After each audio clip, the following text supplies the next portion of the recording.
I've been purposely growing out my armpit hair so we can do a waxing tutorial. It is Crybaby Wax. This is their coconut wax right now melting in the pot. I think the temperature gauge is so cool. It like changes colors, so I'm getting good vibes already.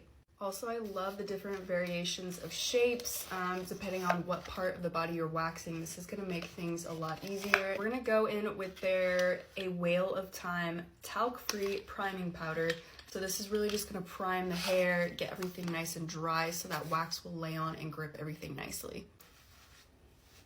Just apply it. I'm literally blown away at how good and accurate this wax smells to coconut. It smells so tropical. I'm obsessed. My armpit hair grows down from the halfway mark. And then this is hard wax, so we're gonna wanna do it pretty thick and leave a nice little lip at the bottom. So we're gonna let that dry.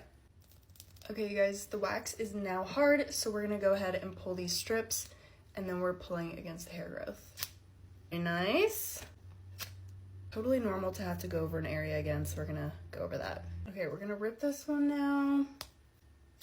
There, we got it all, you guys. That actually, I don't know if this is like a placebo effect, but that did not hurt at all. What is in this wax? Because literally that did not hurt.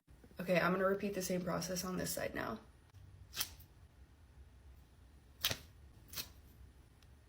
We are officially hairless. That was not bad at all. So I also got this Just Cool It Calming Mango Gel. So you apply this directly afterwards just to kind of soothe that skin. And it feels so, so nice. And I assume this will also help with like potential breakouts if you get those post-wax. Seriously rate this brand and experience 10 out of 10. I love a good wax, a good hard wax, and this smells so good and it did not hurt. It did everything I needed it to do. Thank you, Crybaby Wax. Love you, and you're gonna be in my routine now. I love you guys, and I'll link everything I can below.